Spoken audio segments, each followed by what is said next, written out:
I just wanted a cake for my little girl." The woman behind the counter smirked. "Honey, this isn't a charity. Try the discount mart down the block." That was the moment Lena Brooks learned. Some doors don't open for kindness until someone decides to change the story. It had started like any other morning. The bell above the bakery door jingled, a soft, cheerful sound that didn't match the sharp air inside. Lena brushed the rain from her coat, smiling at the woman behind the counter. "Morning," she said. "I called yesterday about a small cake." The woman, Mrs. Kent, barely looked up from her register. Name? Brooks. "For my daughter. She turned 6 today." Lena's voice warmed just saying it. Mrs. Kent tapped at the keys, frowning. "You didn't leave a deposit." "We don't hold unpaid orders." Lena's stomach tightened. "Oh, I thought you said I could pay when I pick it up." "I brought the money now." Mrs. Kent's lips curved, not kindly. "Rules are rules, honey. You want a cake, you pay first." Lena set a handful of damp bills on the counter. "I have $38. Could you make something small? Just her name, maybe some icing?" Mrs. Kent gave a short, dry laugh. "For $38, you can buy cupcakes.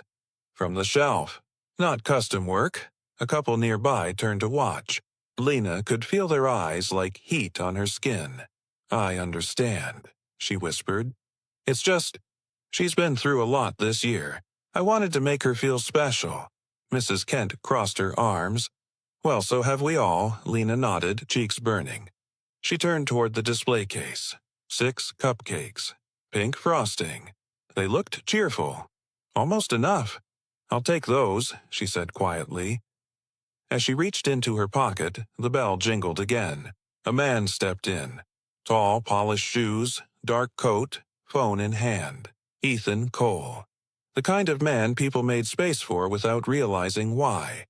He caught the last bit of the exchange. "Cupcakes for a birthday, huh?"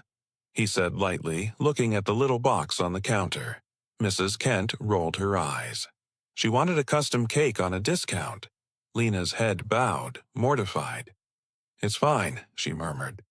"Please just ring it up." But Ethan didn't move away. His gaze shifted.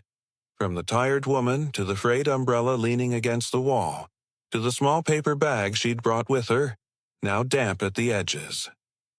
"What's her name?" he asked softly. Lena blinked. "Whose name?" "Your daughter's. Riley." He smiled faintly. "Good name." He turned to Mrs. Kent. How much for the cake she wanted? "Customs start at $75, Mrs. Kent said quickly. "Full payment up front." Ethan reached for his wallet. "I'll cover it." Lena shook her head, flustered. "No, please. You don't have to." "I know," he said. "But I want to." Mrs. Kent hesitated, unsure if this was a prank. Ethan slid a crisp $100 bill across the counter. "Make it something bright," he said. "Kids remember birthdays." Lena stood frozen, torn between gratitude and pride. "I can't accept this," she whispered. Ethan looked at her, not with pity, but something else. Recognition. "Then don't," he said. "Just let her have a happy day." He gave a small nod and walked out, phone buzzing as the door swung closed behind him. Mrs. Kent cleared her throat, suddenly polite. "Well, looks like we can make that cake after all." Lena stared at the door long after he'd gone, her reflection trembling in the glass. Outside, the rain had stopped, just like that, and for the first time in months, the world felt lighter. The next morning, sunlight poured through thin curtains, landing on a little girl's laughter. Riley was spinning in circles in her pink pajamas, her curly hair bouncing like springs. "Mom, the cake looks like a rainbow." Lena smiled, still half in disbelief. The cake sat in the middle of their small kitchen table. 6 colors, swirls of cream, and a sugar heart on top that said, "Happy birthday, Riley." It wasn't fancy, but it was perfect. Lena watched her daughter close her eyes and make a wish. She whispered one of her own, too, soft and secret. "Thank you," she murmured, not to anyone in particular. "Whoever you are." Across town, Ethan Cole sat in his glass office, staring at a contract he'd read twice already. His assistant poked her head in. "Sir, the board's ready for you." He nodded. But his thoughts were elsewhere, back in that small bakery, with the woman who had tried to smile through embarrassment. He couldn't shake the feeling he'd seen her before. Not her face exactly. Something deeper. That quiet strength. That steady grace. Later that week, he called his driver. "Take me to Kent's Bakery," he said. The bell above the door jingled again, but this time, the bakery felt colder. Mrs. Kent was arguing with the supplier over the phone. 2 dozen short again? "I'm not paying for missing boxes." Ethan waited, eyes scanning the room. The same counter, the same smell of sugar and coffee. But no Lena. Mrs. Kent hung up with a sigh. "Oh, it's you again," she said, half pleased, half nervous. "Here for another cake?" Ethan smiled politely. "No, I wanted to ask about the woman from yesterday. The one with the umbrella." Mrs. Kent frowned. "Her? She's no one. Comes in sometimes from the clinic down the street. Works nights. Can't afford much." Ethan's jaw tightened. "No one," he repeated quietly. He looked around, thoughtful. "How's business been?" Mrs. Kent shrugged. "Could be better. Rent's up. Staff quit. But what can you do?" Ethan slipped his hands into his coat pockets. "Maybe. Start by being kinder." Mrs. Kent blinked, confused. But before she could reply, he was already out the door. The hallway lights buzzed overhead. Lena was kneeling beside an older man in a wheelchair, adjusting his blanket. "There," she said gently. "That should keep you warm till your son arrives." The man smiled. "You remind me of my nurse back in '92. She never stopped moving either." Lena laughed softly. "Guess we're both stubborn that way." From the doorway, a familiar voice spoke. "Stubbornness looks good on you." Lena turned, startled. Ethan stood there holding a small paper bag from the bakery. "You—" she started. "I didn't mean to surprise you," he said quickly. "I just wanted to make sure the cake turned out okay." She smiled shyly. "It was beautiful. Riley loved it. You really didn't have to." "I know," he said, smiling. "But I'm glad I did." He handed her the bag. "Coffee. You looked like someone who never gets to finish hers." She laughed, a sound that filled the narrow hall. "You're not wrong." For a moment, the world softened around them. Just 2 people standing still while everything else kept rushing by. As Ethan left, something tugged at the edge of his memory. Years ago, a car crash, the smell of smoke, sirens. He'd been trapped behind the wheel, blood on his shirt. A nurse had pulled him out, her voice calm but fierce. "Stay with me. I've got you." He remembered her eyes, the same ones that had looked at him across that bakery counter. Lena Brooks. She hadn't recognized him then. Maybe she never would, but he owed her more than money could ever repay. A week later, a delivery truck stopped outside the bakery. Mrs. Kent stepped out. Confused, workers carried in new shelves, a gleaming espresso machine, and a gold-lettered sign. "Riley's Corner Bakery." She blinked at the driver. "There must be a mistake." He handed her a note. "Effective immediately. Ownership of this shop transfers to Lena Brooks. Paid in full. E. Cole." Mrs. Kent's jaw dropped, and across town Lena was walking home from her shift when her phone buzzed. "Unknown number, Ms. Brooks?" A voice said, "You'll want to come by Kent's Bakery. There's something you should see." She stopped, heart pounding. The rain had started again, soft and steady. And just like that first morning, the world was whispering a secret. The sky was pale gray when Lena reached the bakery. Her breath made tiny clouds in the air. The window she once looked through with quiet shame now gleamed. Clean, gold lettering curling across the glass. Riley's Corner Bakery. Her name. Her daughter's name. She froze on the sidewalk, not daring to move. Mrs. Kent was standing by the counter, red-faced, waving papers. This can't be legal." You can't just hand over a business. A man in a navy suit looked up from the clipboard. Everything's in order, ma'am. Transfer confirmed. New owner is Miss Lena Brooks. Lena's voice barely found its way out. I think there's been a mistake, the man smiled. No mistake, ma'am. The place is yours. Her knees felt weak. She stepped inside, tracing the countertop where she'd once laid out damp bills, humiliated and hopeful all at once. It still smelled like sugar and coffee, but something else, too.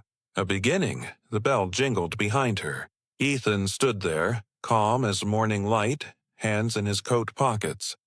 You did this, she said, almost a whisper. He shrugged softly. Maybe I just corrected something. Why? Because once someone pulled me out of a burning car, she didn't wait for thanks. She just said, You're safe now. I didn't know her name back then. Lena's breath caught. Her hand rose to her chest. He nodded. Yeah, you. Silence fell. Thick, tender, almost holy. The hum of the refrigerator, the ticking of the clock, and two people standing in the same room for the second time.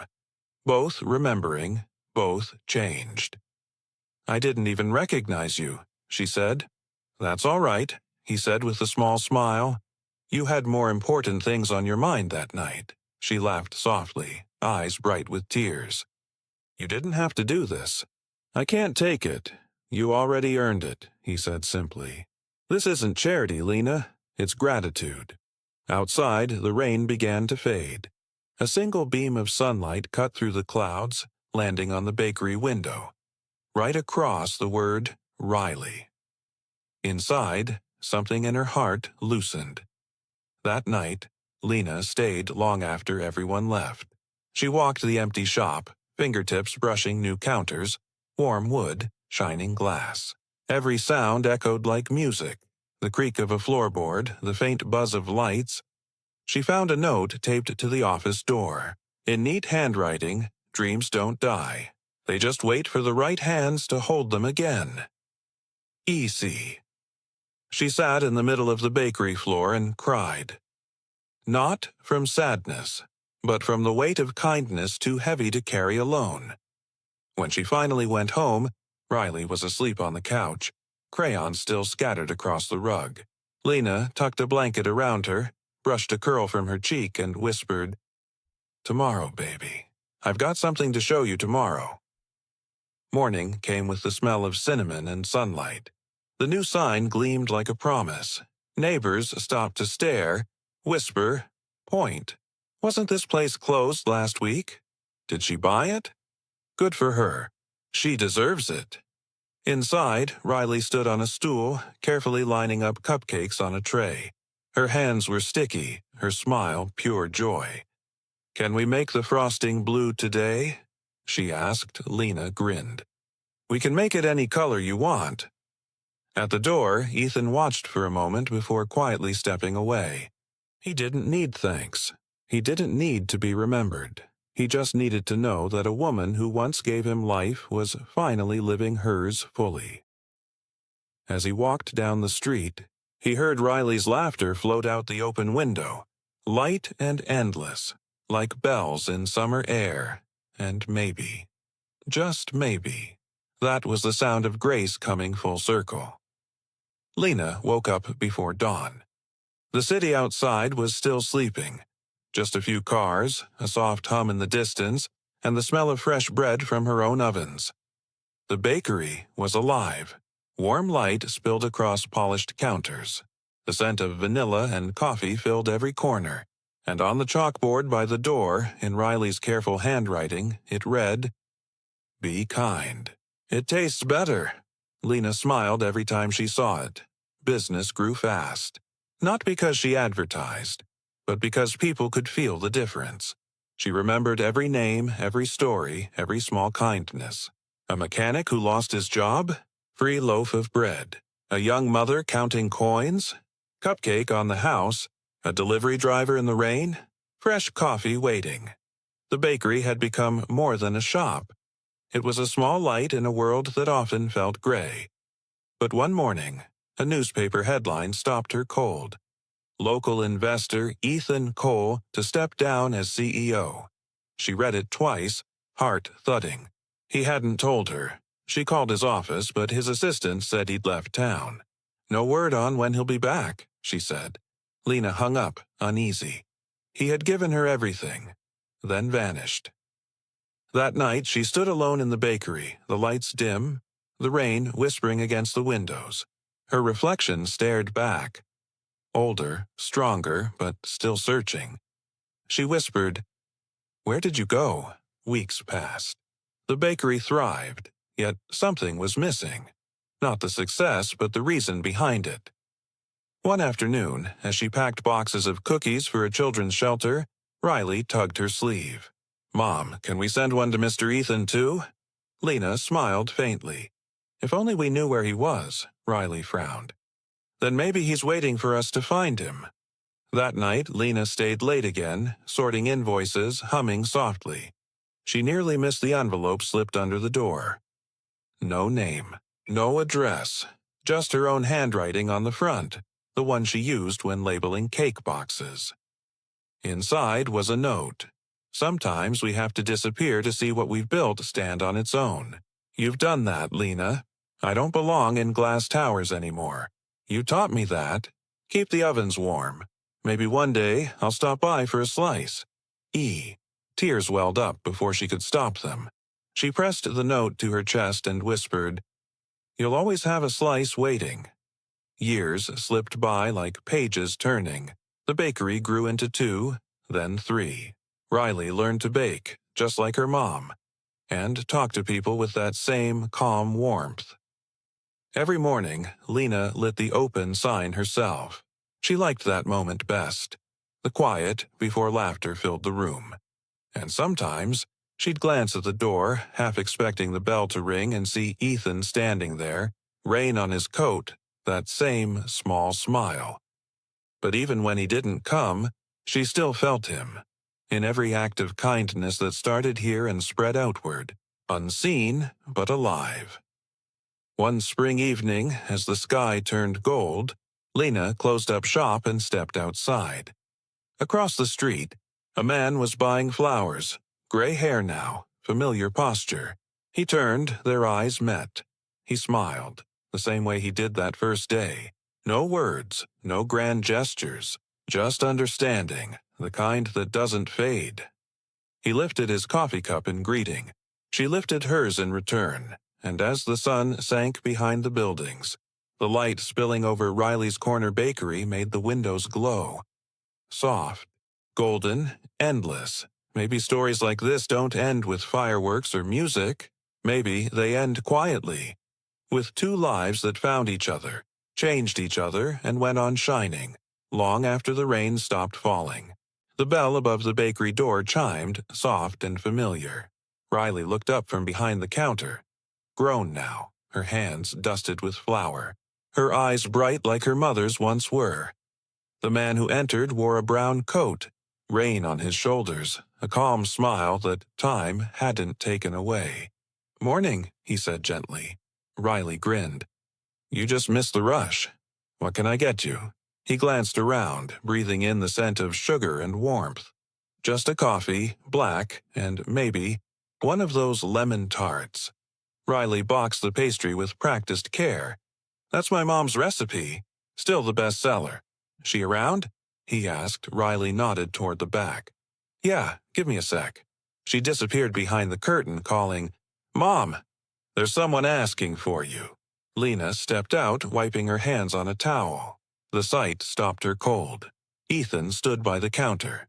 The same easy smile, a little more silver in his hair, but the same warmth in his eyes. "Hey," he said softly. She exhaled, a breath she hadn't realized she was holding. "You found your way back," he nodded. "I was never that far. Just needed to see it all for myself." Lena smiled, eyes glistening. "You did more than you know." They sat by the window, steam rising from their cups. Outside, the afternoon light spilled gold over the street, just like that first day so long ago. Riley watched from behind the counter, curious but smiling. sensing something unspoken, something good. "So," Lena said finally, "how's life without the boardrooms?" He laughed. "Quieter, lighter. Turns out I like the smell of coffee more than contracts." "You could have just come back sooner," she teased. "I wanted to make sure it was yours, that it stood without me." She reached across the table, her hand brushing his. "It was never just mine." For a moment neither spoke. The city hummed outside, but inside the world felt still, full of things that didn't need explaining. Ethan glanced toward the counter. "She's got your eyes," Lena smiled softly. "And you're calm," he chuckled. "That's generous." They sat there until the sun dipped low, painting the windows in gold. Every few minutes a new customer walked in, greeted with the same warmth Lena once dreamed of giving. Ethan watched it all. The laughter, the kindness, the quiet purpose, and finally understood that what he'd started had turned into something far greater. When he stood to leave, Lena rose too. "Will you stay in touch this time?" she asked, half joking, half hoping. He smiled. "I think I'll be around. Maybe even help wash the dishes." She laughed, the sound like sunlight breaking through rain. "I'll hold you to that." He reached for the door, then paused. "You know, Lena, it all started because you believed people could be better. You made that real. You didn't just bake cakes. You built hope."